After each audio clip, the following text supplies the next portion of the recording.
Como he dicho, existe algo que nosotros hacemos con mucha frecuencia y es que olvidamos el Evangelio. Esa es parte de la premisa de la semana anterior donde decía eso, nosotros olvidamos el Evangelio, por eso necesitamos recordárnoslos con mucha frecuencia.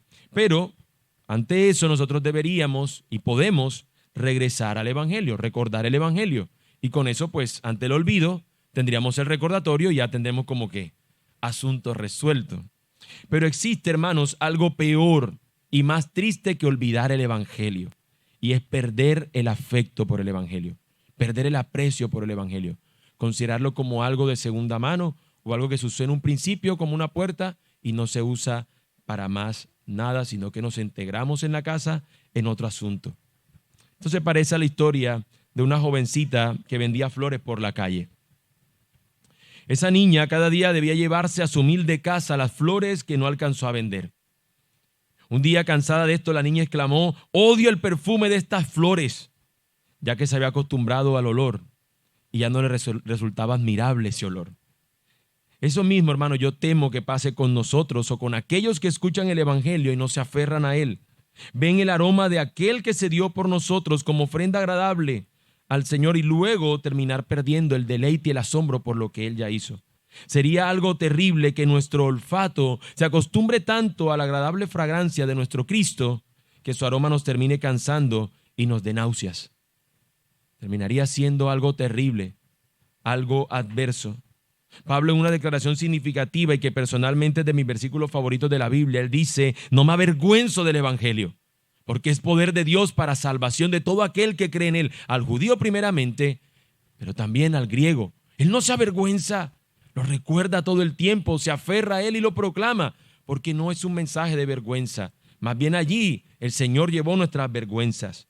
Así que esto es lo que implica el Evangelio, es el poder de Dios para salvación. La palabra poder allí es la palabra dunamis o dinamis, lo hemos dicho otras veces, que habla de donde viene la palabra dinamita, eso que explota, que estalla, pero en lugar de hacer un hueco cuando estalla, lo que nos lleva a nosotros es a destruirnos y acercarnos a Él. Que en cierto sentido fue como se inició la dinamita, tenía ese objetivo, que ayudara a poder, lo que tardaba tiempo de hacerle un hueco a una montaña, con la dinamita se abriera paso. Y eso es lo que hace el Evangelio, es ese poder de Dios para derribar en nosotros la imposibilidad que teníamos de acercarnos a Dios y poder acercarnos ahora a Él. Pero aunque yo de esta advertencia de que recordemos y que no perdamos el valor, el aprecio por la obra de Cristo, me temo que muchos empiezan a perderlo. Listo, ya conozco el Evangelio, ahora dame otra cosa. ¿Qué necesito ahora para este asunto que estoy teniendo? ¿Será que la cruz de Cristo tiene sentido cuando tengo un problema en mi matrimonio? ¿Será que la cruz de Cristo tiene sentido o valor? ¿Debo apreciarla, debo tenerla en cuenta cuando el problema es que tengo a un hijo enfermo en una clínica? Pues la Biblia nos dice que todo, absolutamente todo, está o el Evangelio puede tener implicaciones sobre todo momento de nuestras vidas.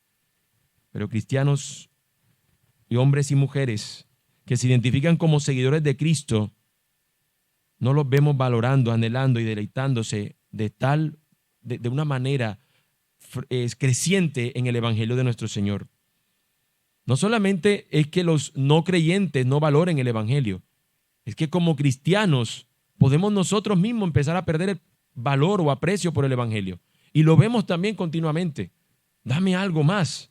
Deberíamos ser más bien la respuesta que diría, o que se le acuña a Spurgeon, no, dame el Evangelio, dame a Cristo, no me dejes otra cosa. Si un predicador no tiene más nada que decirme, si no tiene que mostrarme a Cristo, que no me enseñe más nada. Si no me da a Cristo, no tiene nada importante o interesante que decirme, diría ese predicador. Así que, hermanos, la pregunta sería entonces, ¿qué tan significativo es para ti el Evangelio de nuestro Señor Jesucristo? ¿Qué tan significativo es esta verdad? ¿Qué tan importante es? Yo espero que una vez más, al recordar lo que significa el Evangelio, termine siendo para ti lo más significativo de tu vida.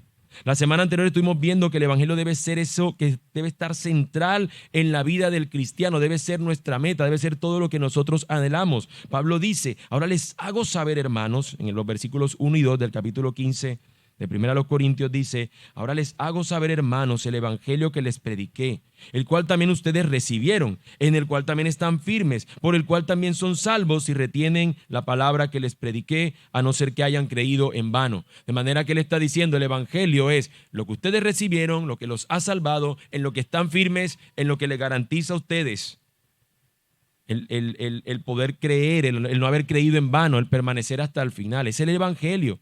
Nada más el evangelio. En ese mensaje predicado de Pablo, ellos debían permanecer. Hoy, continuando con lo que sigue el pasaje, es decir, los versículos siguientes, en este caso del 3 al 8, vamos a ver, hermanos, qué es el mensaje que Pablo predicó. ¿Qué es lo que él dice? Esto fue lo que ustedes recibieron de mi parte.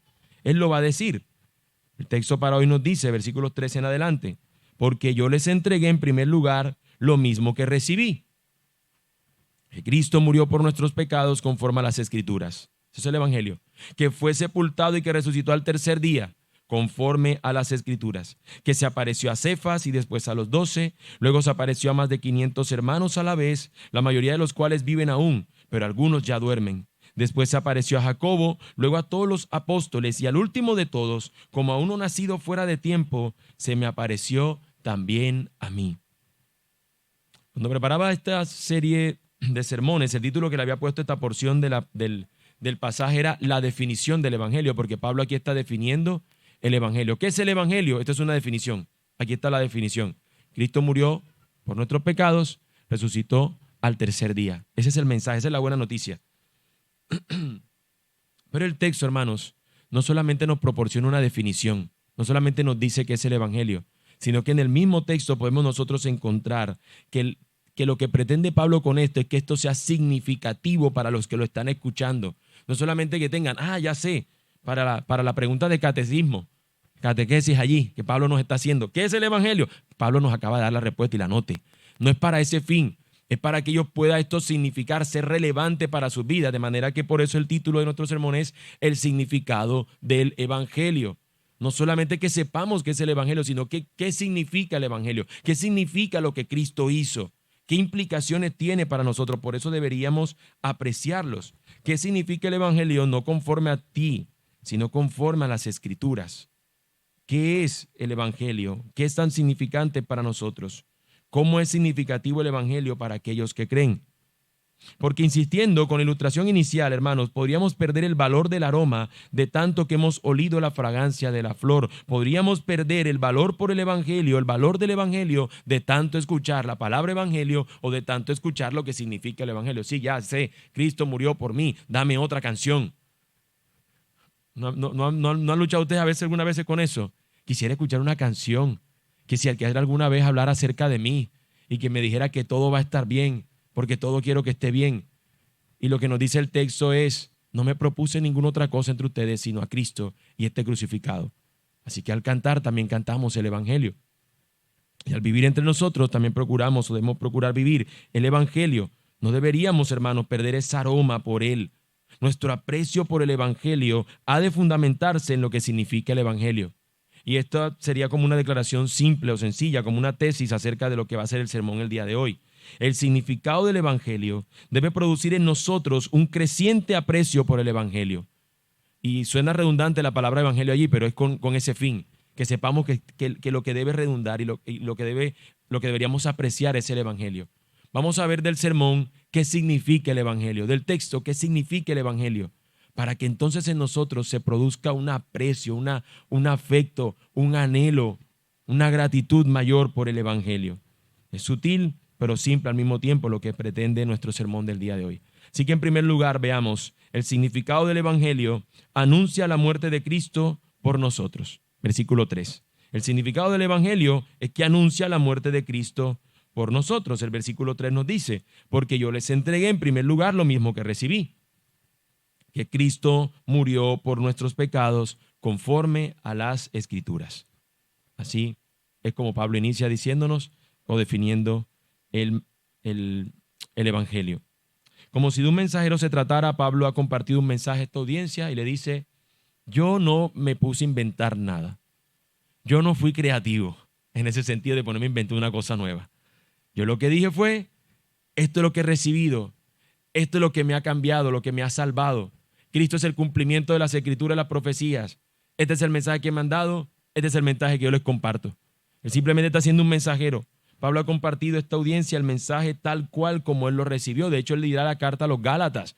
Si alguien les cambia el evangelio que les he predicado, yo lo recibí, así tal cual se lo dice. Ustedes cambian este evangelio, considérese maldito, anatema. Nadie debe pensar que el evangelio no es suficiente y luego cambiarlo. Eso es lo que está diciéndonos también el texto, comunicándonos. El evangelio y nada más debería ser nuestra meta. Las estrategias para compartir el mensaje del evangelio, para compartir el evangelio, tal vez puedan variar. Puedan cambiar la forma de cómo nosotros compartimos la verdad. Utilizamos diferentes herramientas, estrategias, pero el mensaje es el mismo. El mensaje sigue siendo el mismo.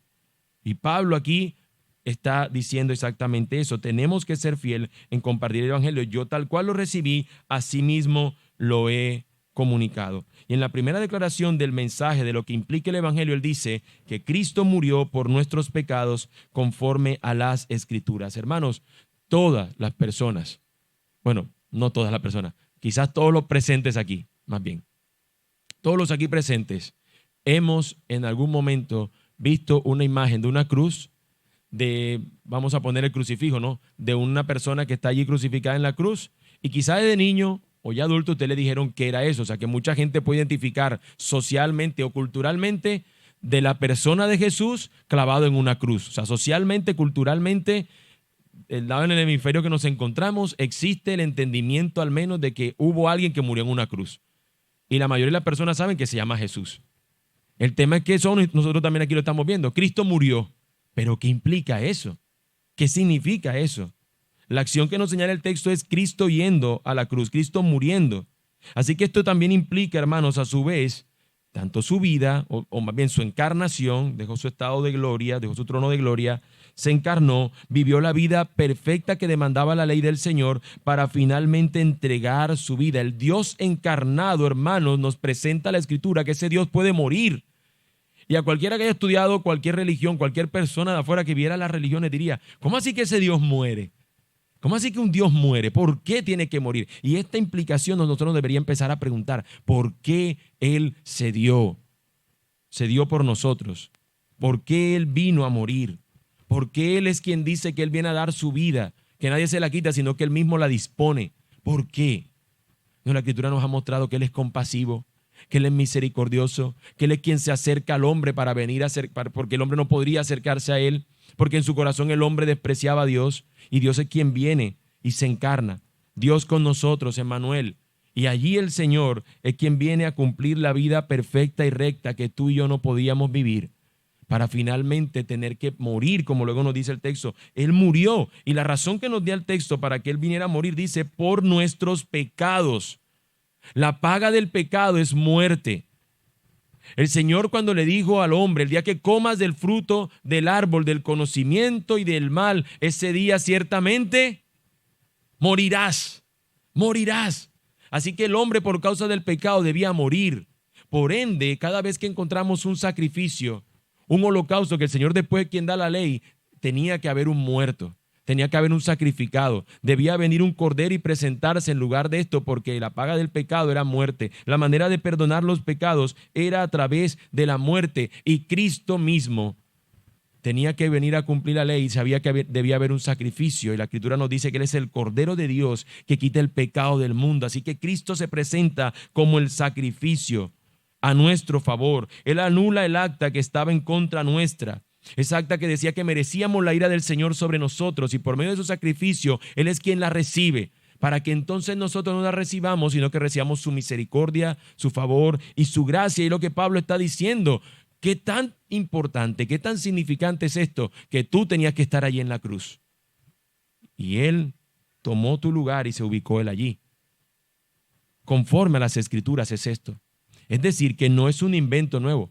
El Evangelio no es algo que de repente sale solamente después del Nuevo Testamento, sino que ya había una noción de lo que implica el Evangelio como tal, de la buena noticia de que Dios viene al rescate nuestro por medio de Él mismo descendiendo a buscarnos. La vemos continuamente en toda la Escritura. De hecho, cuando el Señor viene y le dice al hombre que salga del huerto del Edén por causa de su pecado y de su desobediencia, allí mismo el Señor le hizo una promesa, que la serpiente que los había engañado sería herida en la cabeza por la simiente de una mujer, anunciando con eso que vendría uno descendiente de una mujer que traería la derrota final sobre Satanás, anunciándonos que habría de venir uno. Y el mismo Señor, cuando el hombre en su vergüenza se intentó cubrir con unas hojas y se puso allí una ropita, el Señor mismo ese día asesinó a un ser, usted búsquelo, dice que el Señor lo cubrió de pieles. Ese día hubo muerte y no fue la del hombre. Ese día hubo un sacrificado para cubrir la desnudez del hombre. Es Cristo quien desnudo fue a la cruz para cubrir nuestra desnudez con su obra suficiente y toda poderosa a favor nuestro. Y eso es lo que Pablo está diciendo. Este es el significado. La Escritura estaba anunciando: no podemos ir a Dios y Dios mismo tiene que descender para Él vivir la vida recta que ninguno podía vivir, para ir a la cruz y pagar el precio en nuestro lugar y para nuestro favor.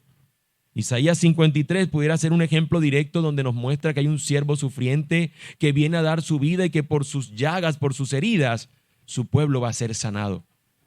Pero no solamente es ese texto, sino que todo el sistema sacrificial anunciaba eso.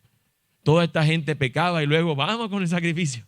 Pecábamos otra vez, vamos y hacemos el sacrificio. Había un día especial llamado Yom Kippur, donde estas personas presentaban un sacrificio especial por el pecado de todo el pueblo, pero tenía primero este sacerdote que presentarse como sacrificio. Debía dar, este sacerdote, tenía que presentar él una ofrenda para el sacrificio de él, para luego poder recibir los sacrificios de los demás. Él no podía ser limpio por sí mismo, pero Jesucristo sin pecado es tanto el sacerdote como el sacrificado para el perdón de nuestros pecados, de manera que no solamente algunos textos señalaban lo que él iba a hacer a nuestro favor, sino que todo el Antiguo Testamento y todo lo que implicaba de acercarnos a Dios con manos limpias, con un corazón puro, que nadie podía vivir en integridad de corazón, él sí lo hizo. Él sí lo hizo, para que entonces su sacrificio sea perfecto y una vez y para siempre. Esa es la implicación del Evangelio. Hermano, cuando escuchemos Cristo murió por nosotros, no debería ser simplemente un acto, decir un gracias como allí aguado, como soso, sino con gozo. Gracias, Señor. Gracias por lo que tú hiciste. Todo lo que decía la Escritura, finalmente ninguno de nosotros podía cumplirlo. Y Él lo cumplió. Y en la cena del Señor, en ese último momento, ahí están los elementos. Y Él está completo, está sano, sin ningún pecado. Y toma sobre su mano el pan. Y dice: este es mi cuerpo que será entregado por ustedes. ¿Puedes imaginarte tú esa escena? Él ya sabe que está a punto de morir y tiene ahí un pan que va a representar su cuerpo que va a ser entregado. Y Él con eso dice: esto va a ser para ustedes, por amor a ustedes. Y luego va a tomar el vino y al servirlo va a decir: y esto va aquí representando, simboliza mi sangre que vierto por ustedes. Hermano, lo que el Señor hizo es significativo. No solamente deberíamos entenderlo, comprenderlo, sino lo que significa nos debe llevar a apreciarlo. Toda la Escritura y aún lo manifestado por Cristo mismo expresa esta necesidad de un sacrificio como sustituto al pueblo para el perdón de sus pecados. Esto era algo tan claro en la mente de esta gente que Pablo no llama a Jesús por su nombre. No dice que, cuando leemos el texto, no nos dice que Jesús murió por nuestros pecados, sino que habla de Cristo, el Mesías, aquel que esperábamos, aquel que anunciaban las Escrituras. Ese vino y ha cumplido lo que nosotros esperábamos. El Mesías, el ungido, el que esperaban, de quien habla toda la Escritura, ese dio su vida por nosotros. Y eso es Pablo lo que les recuerda a estos hermanos una vez más. Antes de seguir, hermano, detente por un momento y pregúntate. Detente por un momento y pregúntate. ¿Cuántas veces has escuchado o cantado esta declaración? ¿Cuántas veces has escuchado que Cristo murió por nuestros pecados? ¿Cuántas veces lo hemos cantado? ¿Cuántas veces no lo hemos dicho? Ahora la pregunta es: ¿cuánto nos sorprende aún eso que Él hizo a nuestro favor? Cuando cantamos ahorita, por ejemplo, la gloria de la cruz, ¿qué tanto produce en nosotros eso? ¿Qué tanto el recordar eso es tan significativo? Debería serlo, hermanos. porque en Él se manifestó la justicia de Dios y hoy somos declarados justos por medio de la obra que Él realizó a nuestro favor. Por tanto, el significado del Evangelio debe producir en nosotros un creciente aprecio por el Evangelio. Y yo te pregunto entonces, ¿es el Evangelio significativo para ti? Al ver lo hecho por el Señor en la cruz, ¿en qué pensamos? ¿En qué razonamos?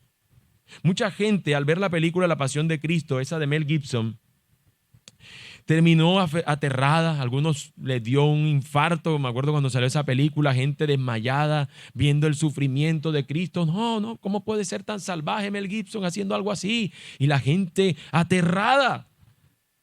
Para muchos que se sintieron así solo fue porque decían, es que él era inocente, mira lo que tocó pagar, un castigo cruel. Pero deberíamos meditar en esto, hermanos. Una de las tantas veces que ya lo hemos hecho, él fue inocente, sí. Recibió un castigo cruel, sí. Pero ese castigo cruel debí recibirlo yo. La próxima vez que veas la película de Mel Gibson, piensa, yo tenía que recibir esos azotes. Con esas escamitas así que desgarraron su carne, eso debí recibirlo yo. Yo debí ser el sacrificado, pero Él lo fue en mi lugar. No se nos puede olvidar lo que significa que Cristo haya ido a la cruz. El Señor murió para perdonar nuestros pecados y darnos salvación. Pero la Biblia, hermanos, enseña también que al tercer día de su muerte, Él resucitó. Y es lo que nos lleva a nuestro segundo encabezado. El significado del Evangelio proclama la victoria de Cristo sobre la muerte. Versículo 4. Que fue sepultado y que resucitó al tercer día conforme a las Escrituras. Cristo fue sepultado y resucitó al tercer día conforme a las Escrituras. Como si ya no fuera algo significativamente sorprendente, su muerte en nuestro lugar, el Señor vence a la muerte al resucitar al tercer día.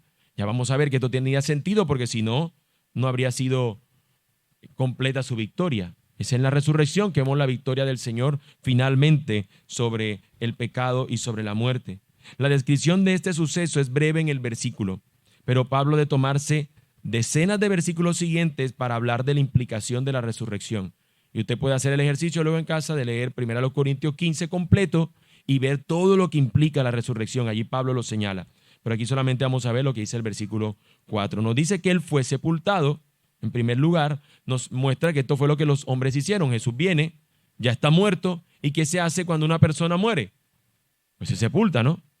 Se entierra, se le hace un sepelio. En estos tiempos nosotros lo hacemos así. Pero en estos tiempos simplemente buscan una sepultura y allí simplemente yacen los restos de una persona que ha fallecido. Ahí está el cadáver. Pablo señala que esa es la acción de los hombres que hicieron. Los hombres sepultaron a Cristo. Él murió. El Señor murió. Había que sepultarlo. Lo que implica entonces es que allí entonces, después de estos discípulos estar siguiéndole y todo lo demás, allí yace el Señor en silencio. Ya su voz parece apagarse. Su poder para mostrar todo lo que hizo parece que se ha extinguido. Porque la muerte, eso es lo que hace. No nos devuelve a nadie nunca. Todo aquel que muere queda en ese estado muerto. Y nosotros aquí los vivos nos duele la muerte de nuestros cercanos. Y parece entonces que el reino del Señor se detuvo ese día que fue sepultado. Pero Pablo inmediatamente nos dice, y que resucitó al tercer día, de manera que ni la muerte lo puede detener. De manera que aun cuando estuvo sepultado y estuvo una pesada piedra que pusieron, ni siquiera eso lo pudo aguantar. Al tercer día Él resucitó, volvió del estado del que nadie vuelve. Por más que usted vea videos de personas que duró tantos segundos, y hay un tipo que mostraron que duraron tantos segundos y se levantó asustado, pero eso no es resurrección. Porque así como Cristo, muchas personas resucitaron, por ejemplo Lázaro, por ejemplo la hija de Jairo, y así muchos otros. En el Antiguo Testamento encontramos aquel que resucitó Elías, resucitaron los profetas, resucitaron personas. Pero el asunto es que todos esos que resucitaron volvieron a morir. Pero Cristo al resucitar está vivo. No murió jamás, mostrándonos con eso que también nosotros juntamente con Él viviremos. Hermanos, el caso de Cristo es distinto porque su resurrección declara la victoria sobre la muerte. Su victoria sobre la muerte. Y eso es conforme a las Escrituras. La Escritura señala a Pablo que también hace referencia a esto. Quizás un texto muy puntual que señala algo como de resurrección al tercer día es lo que nos dice Oseas capítulo 6, versículos 1 y 2. El libro del profeta Oseas, esto es antes de Cristo, dice: vengan, volvamos al Señor, pues Él nos ha desgarrado, pero nos sanará, nos ha herido, pero nos vendará. Nos dará vida después de 2 días, al tercer día nos levantará y viviremos delante de Él. Así que esta creencia que se tenía de que habría una vida después de 3 días, en este sentido el pueblo aplicándolo hacia ellos, se entendía que es el cumplimiento de del cumplimiento de la profecía acerca de aquel que vendría a darles vida después del tercer día. Jesús es cumplimiento de esa promesa, sí, pero no solamente podemos pensar que este texto es el único que indica de la necesidad de una resurrección, de la necesidad que después de la muerte haya una resurrección. Pablo probablemente haya podido tener este texto en cuenta, pero realmente todo lo que nos dice la Escritura nos apunta a la necesidad de que haya una resurrección. No podemos pensar solamente en este pasaje al hablar de resurrección. En cierto sentido, la Escritura misma nos da indicio acerca de ello, pues la muerte entró al mundo como resultado de la caída del hombre.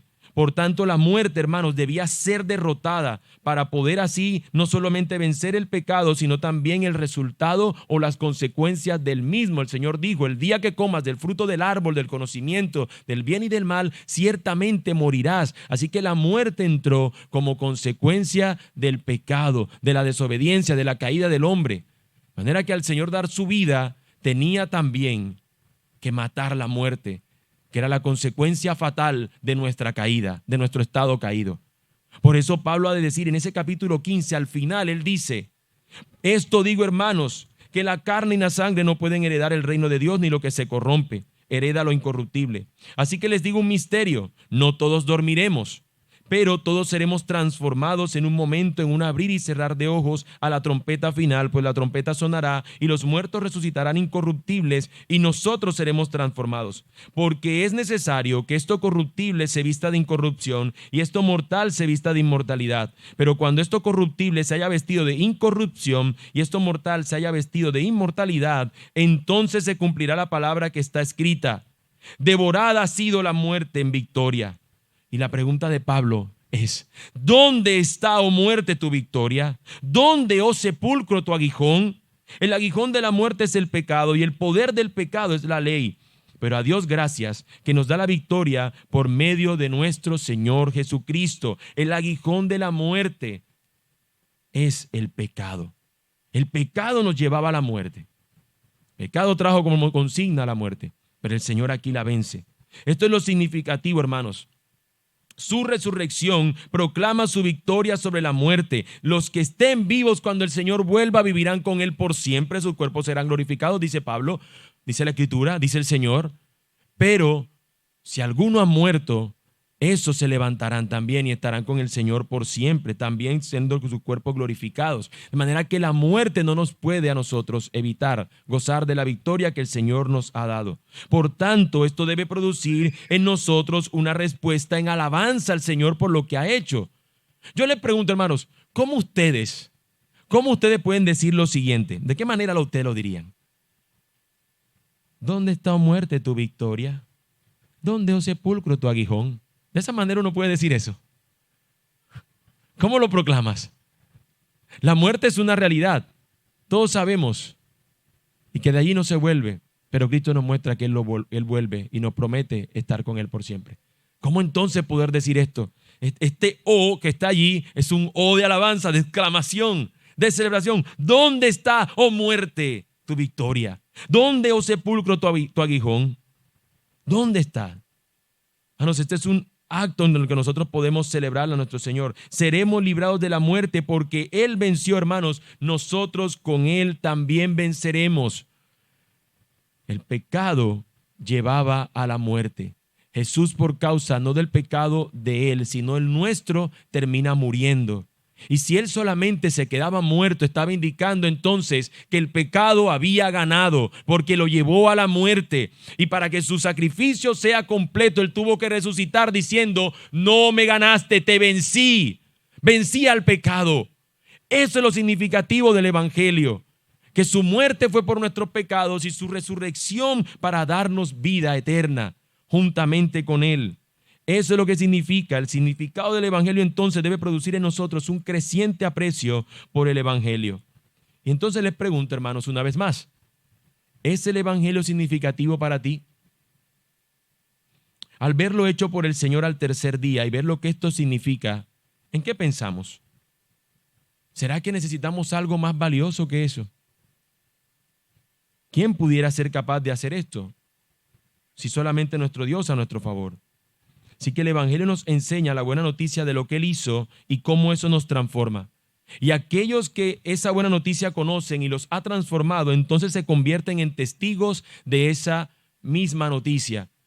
Así que en tercer lugar, hermanos, nos lleva el texto a ver el significado del Evangelio que nos impulsa a ser sus testigos. El significado del Evangelio, el entender el Evangelio, debe impulsarnos a ser sus testigos, versículos 5 al 8. Por esas cosas que el Señor hace, hermanos, me apareció en mi YouTube esta misma semana un video muy peculiar y asociado precisamente con este tema de la resurrección. El podcast más famoso o más escuchado del mundo, o uno de los más escuchados del mundo, es de un norteamericano llamado Joe Rogan. Y en ese podcast él invitó, lo que estaba viendo es que él hizo una invitación a una persona no hace mucho tiempo, que es un joven, y es un joven erudito bíblico. Es de esta gente que toma los manuscritos antiguos, pergamino, y los lee, o sea, un nerd completo. Y es interesante alguna cosa que se ve en el podcast, pero algo es que esta persona es muy respetuosa, Joe Rogan, pero es ateo o agnóstico. O sea, no es una persona que manifieste fe alguna en Jesús, y le hace unas preguntas de alguien que no cree y le dice, bueno, ¿por qué la resurrección? Esa resurrección no tiene sentido. A lo mejor esas personas pues puedan ser personas que fueron engañadas o fácilmente fue algo manipulado. Y esa sorpresa en ese tema de que hablan de mucha otra cosa y empiezan a hablar de resurrección, pero este joven, el argumento que utiliza para hablarle a él de la resurrección es precisamente el que vamos a ver en el texto que utiliza Pablo. Él dice, es que la resurrección, lo que tenemos es que hubieron muchos testigos acerca de la resurrección, muchas personas que lo vieron resucitado. Muerto, muchos lo señalan como muerto, muchas más personas, él murió. Todos sabemos que una persona muere. Más de 2000 años tuvo que haber muerto, así que eso lo pueden asegurar. Si Jesús es un personaje histórico que existió, ya debió haber estado muerto. El tema aquí es la resurrección. Y dice él, es que Pablo señala que hubo muchos testigos que dieron testimonio acerca de él. Los versículos 5 al 8 lo dicen. Se apareció a Cefas, después a los 12. Luego se apareció a más de 500 hermanos a la vez, la mayoría de los cuales viven aún, pero algunos ya duermen. Después apareció a Jacobo, luego a todos los apóstoles, y al último de todos, como a uno nacido fuera de tiempo, se me apareció también a mí. Así que Pablo lo que está diciendo, este es el fundamento histórico de la resurrección. Jesucristo resucitado se apareció a las personas y estuvo caminando con ellos. De hecho, el libro de Lucas nos enseña que estuvo por más de 40 días predicándole a sus discípulos después de haber resucitado y andando por allí con ellos, enseñándoles, hasta que finalmente ascendió. Personas lo vieron y dieron fe de que él estaba vivo. Lo habían muerto, lo habían visto muerto y ahora lo estaban viendo, sabían que había muerto y ahora lo estaban viendo como el resucitado, con sus llagas para que quedara la evidencia, sus heridas, sus manos en su costado para que quedara evidencia de que él había padecido y que ahora había resucitado.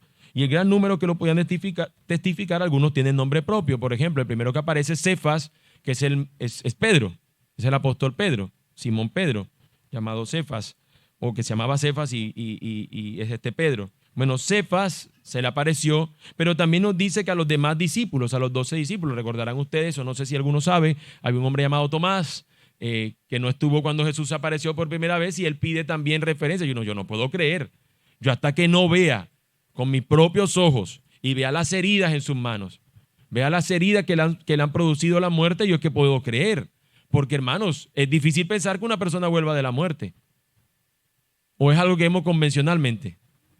Nunca lo hemos visto. Hemos visto personas que han estado en grave peligro de muerte, que han estado prácticamente sin signos vitales y luego han vivido. Vemos una obra milagrosa allí, pero no un resucitado con 3 días ya de muerto. Él vuelve. Así que esto con nombre propio empiezan a señalarlo. 500 hermanos a la vez, un número amplio, pero también luego nos señala a Jacobo. El Jacobo que aquí señala es Santiago, el escritor de la epístola de Santiago. Este Jacobo o Santiago es el hermano de Jesús, hermano por medio de María de Jesús. Y él no creía en el Jesús, él no creía en su hermano. Se crió con él, o sea, no creía. No es profeta de su propia tierra, no creía. Pero luego de una serie de acontecimientos en el libro de los Hechos que nos narra, les dicen, cuéntale para que crea. Y la historia nos muestra por la misma escritura, pero también por la tradición de que este terminó convirtiéndose en el obispo o en el pastor, ¿sí?, de la iglesia en Jerusalén. Terminó creyendo finalmente. Y es por eso que aquí él señala esto. Esta era una persona que no era creyente, no estuvo con él. Y ese que ustedes saben que dudaba, él fue testigo de que su hermano, en este caso que nuestro Salvador, volvió de la muerte. Luego dice, luego a todos los apóstoles se le aparece, pero dice que al último de todos, como a uno nacido fuera de tiempo, se me apareció también a mí. Y recordarán ustedes que Pablo iba camino a Damasco a apresar cristianos. Por eso aquí se menciona como el último de todo y después lo va a decir que como alguien insignificante. Él va a ver al Señor en esta visión. Saulo, ¿por qué me persigues? Era Jesús mismo hablándolo, porque estaba persiguiendo a los suyos. ¿Por qué me persigue? De manera que él dice, él se me apareció a mí. Él se me apareció a mí. Yo también puedo dar testimonio de su resurrección. Pablo básicamente está presentando esto, que es una verdad. Que muchos pueden dar fe de lo que ha ocurrido y se han convertido en testigos fieles de tan gran suceso. Si a alguno de ustedes le quedaba duda, señores de los Corintios, hermanos de los Corintios, pueden preguntarle a muchos, preguntarme a mí, pregúntenle a Pedro, a quien ustedes estiman bastante, pregúntenle a los discípulos, que todavía algunos todavía vivían, a los que vivían aún, pero pregúntele también que hay muchos de los 500 que lo vieron que todavía viven entre nosotros. Pregúntele. Así que el testimonio también podría ser corroborado en ese momento. Así que aquellos que escuchan y creen esta verdad también son llamados a creerla, y aquellos que la han creído a ser testigos de esta verdad. Pero esta verdad, hermanos, es resistida por gran parte de la gente.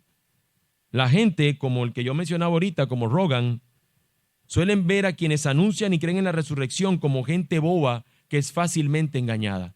Lo engañaron. ¿Quién se va a creer en estos tiempos que la gente resucita?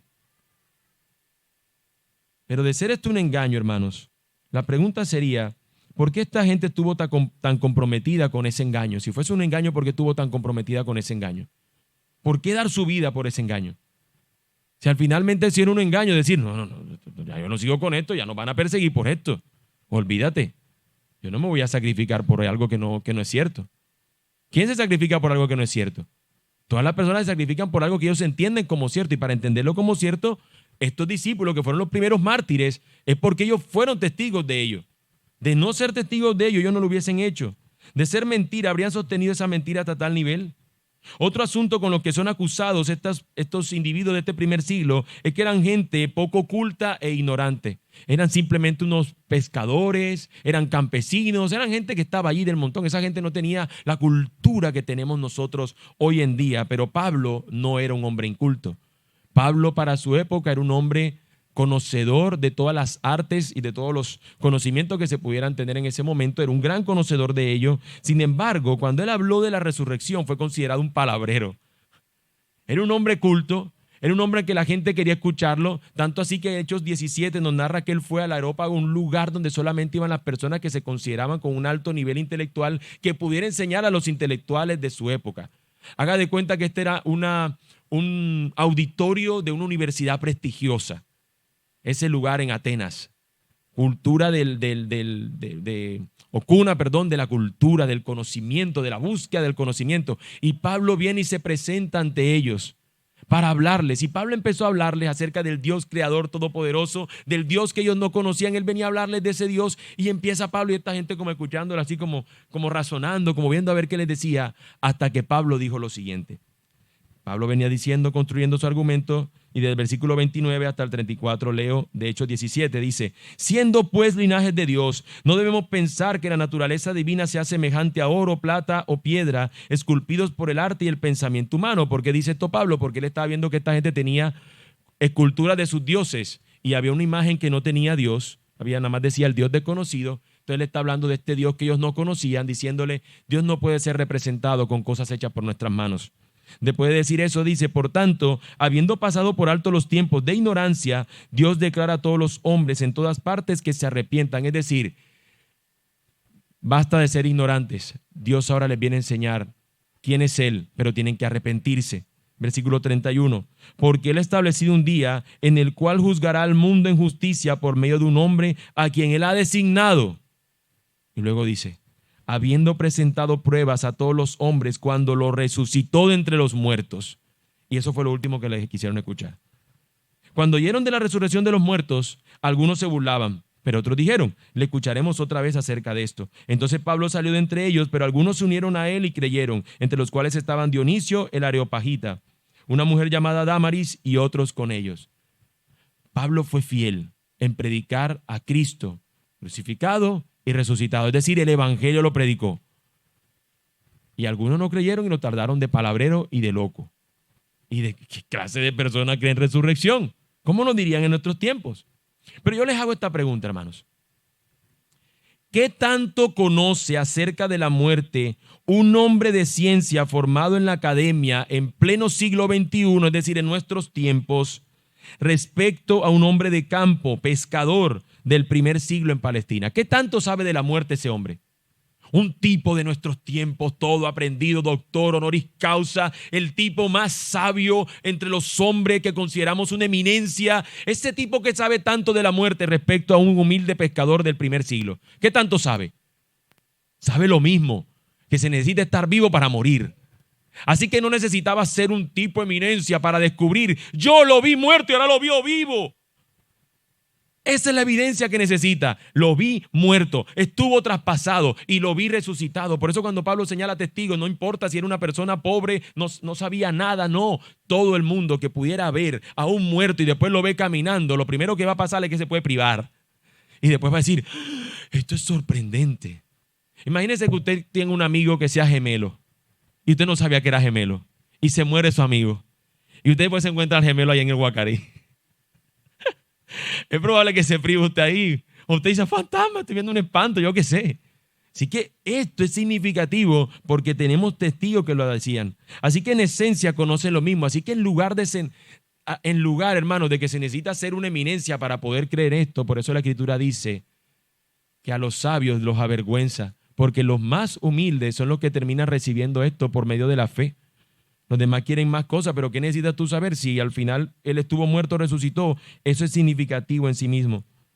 Para que esto ocurra debe ser algo sobrenatural, debe ser fuera de lo normal y eso es lo que Cristo hace. Él hace esto de manera que es fuera de la naturaleza de las cosas que Él ha determinado. Que alguien que muera, que alguien que vive muera, sino que Él vence la muerte por medio de su resurrección. Tomás al principio tuvo dudas, recordemos. Tomás representa a estos incrédulos. Necesitamos tener evidencia porque lo normal es que cuando alguien muera, esa persona no puede resucitar. Él necesita pruebas. Él es el ejemplo de aquellos que también preguntan por pruebas. Pero el Señor le muestra su resurrección y dice, bienaventurados aquellos que sin ver creen. Bienaventurados que aquellos que sin necesitar de estas pruebas terminan creyendo. El Señor tiene el poder aún sobre la muerte. Entonces los testigos de Él no pueden hacer otra cosa sino anunciar esta buena noticia. Por eso Pablo dice, yo les vengo a comunicar lo mismo que recibí, que Cristo murió por nuestros pecados y que resucitó al tercer día conforme a las Escrituras, ambos sucesos. Por tanto, hermanos, el significado del Evangelio debe producir en nosotros un creciente aprecio por el Evangelio y de manera puntual y natural debe impulsarnos a compartir el Evangelio. Y yo te pregunto entonces una vez más, ¿es el Evangelio significativo para ti? ¿Es significativo al punto que te haga ser testigo de esta verdad que a otros incomoda? ¿O de testificar de esta verdad que para otros sería motivo de verte como un tonto? ¿Que te vean como un palabrero? ¿Cómo se te ocurre creer en resurrección? Pero esa es la verdad y la comunico. Es significativo para mí esto y por eso lo comparto. O preguntándote de manera más precisa, ¿cuándo ha sido la última vez que le hablaste a alguien acerca de la resurrección de Jesús? ¿Cuándo fue esa última vez que le dijiste a alguien, Él vive? Y te miró así raro. ¿Cuándo fue esa última vez, hermanos? Tal vez hemos hablado algo del Evangelio. pero no hemos hablado de su significado. Por eso es necesario recordarlo. Así que habiendo mostrado lo que significa el Evangelio, nuestra respuesta debe ser entonces una constante exaltación a Dios por su gran obra de salvación. Pero quiero insistir una vez más en esto. Podríamos entender que es lo más valioso, el Evangelio es lo más valioso, pero de tanto mencionarlo, llegar a perder entonces el significado del Evangelio, como le pasó a la niña que conté al principio de las flores. De tanto leer las flores, ya luego no tenía sentido para ella. O como le ocurrió al guardia de un museo. En un museo famoso había una pintura que era increíblemente bella e invaluable. Estaba colgada allí en una de las paredes del museo y llegaba gente de todo el mundo a poder observar esa pieza. Y la gente la contemplaba y la admiraba. Y este hombre que trabajaba allí desde hacía muchas décadas, día tras día pasaba frente a la pintura innumerables veces, al punto que dejó de verla con asombro. Lo que para los turistas era una experiencia única, para él se convirtió en un objeto más en la pared. Un día, mientras guiaba un grupo de visitantes, uno de ellos con lágrimas en los ojos exclamó: esta es la pintura más hermosa que he visto en mi vida, no puedo creer que esté frente a ella. Ese día el guardián miró la obra y por primera vez en mucho tiempo se dio cuenta de que había dejado de verla con asombro. Se había acostumbrado tanto a su presencia que había olvidado su belleza y valor. Y eso, mis hermanos, precisamente es lo que yo temo. Que de tanto ver el Evangelio, de tanto ver que eso es lo que Cristo hizo y cantarlo con tanta frecuencia, perdamos el valor y la belleza que tiene. Por eso es mi exhortación y mi advertencia el día de hoy. Así nos puede pasar con el Evangelio, escucharlo tantas veces, lo repetimos en sermones, lo cantamos en canciones, en himnos, en lecturas, que podemos perder el asombro ante su grandeza. Nos acostumbramos tanto a la gloria de Cristo, a su sacrificio, su resurrección, que corremos el peligro de verlo como algo común. El Evangelio es la obra maestra de Dios, la revelación de su amor y poder. No permitamos que el acostumbrarnos a escucharlo nos haga perder el deleite en la belleza de la salvación de Cristo. Si alguien ha llegado a los pies del Señor recientemente, seguramente será de gran gozo para nosotros verlo cómo aprecia la obra del Salvador. Pero eso deberíamos nosotros hacerlo todo el tiempo. En una carta a las iglesias en el Apocalipsis dirá que han olvidado ese primer amor. Y eso es olvidar el primer amor, olvidar lo que Él ya hizo por nosotros. Él me ha amado y amarlo a Él profundamente por lo que ha hecho. Y olvidarlo luego, buscando otras cosas pasajeras. No, debería en nosotros crecer eso. Así que, como conclusión, hermanos, quisiera referir 3 asuntos en particular. En primer lugar, mira y asómbrate por lo que ha costado el perdón de tus pecados. Mira lo que costó que tus pecados fueran perdonados. La muerte de Jesús, la muerte de Cristo. Para perdonar nuestros pecados fue necesario que el Salvador fuera a la cruz, que fuera humillado, recibir la ira de Dios en nuestro lugar. Así que una respuesta de aprecio a esto debe ser un corazón agradecido. Esto no es habitual en los sermones, pero yo les he dicho que temo por esto. Así que, hermanos, si la respuesta debería ser gratitud ante el asombro y lo que el Señor ha hecho por nosotros en la cruz, vamos a orar en gratitud en este momento. Vamos a detener un momento el sermón y vamos a orar al Señor agradeciéndole por su obra. Señor, bendito Dios, queremos expresar gratitud a ti. Ser agradecidos, Señor, por tu haber dado tu vida para rescatarnos. Señor, nosotros nunca hemos podido durar quizás ni un minuto siquiera, Señor, sin cometer algún pecado, alguna falta, Señor, contra ti. Y fue necesario entonces que tú descendieras para cumplir, Señor, las demandas tuyas de una vida perfecta, sin pecado, sin mancha.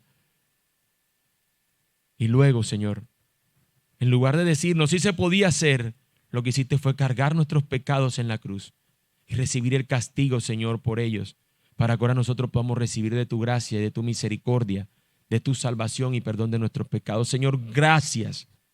Gracias, Señor, por tu sacrificio. Gracias, Señor, por habernos rescatado. Bendito y alabado sea tu nombre, Señor. Gracias. Gracias, hermanos. El conocer el Evangelio, el significado del Evangelio debería llevarnos a ser agradecidos, pero también debería llevarnos a asombrarnos por su victoria aplastante sobre la muerte y responder con una vida que le honre. Miren cómo dice Pablo. Después de decir de que el aguijón de la muerte es el pecado y el poder del pecado es la ley, dice: pero a Dios gracias que nos da la victoria por medio de nuestro Señor Jesucristo. Por tanto, mis amados hermanos, estén firmes, constantes, abundando siempre en la obra del Señor, sabiendo que su trabajo en el Señor no es en vano, de manera que la resurrección, lo que Él ha hecho, nos lleva entonces a poder estar firmes, constantes, abundando en la obra del Señor. Así que una respuesta de aprecio a esto debe ser una disposición a una vida santa de servicio. El conocer la implicación, el significado del Evangelio debería llevarnos a abundar en la obra que le agrada al Señor, que nuestra vida sea una vida santa, una vida que le honre, que le glorifica.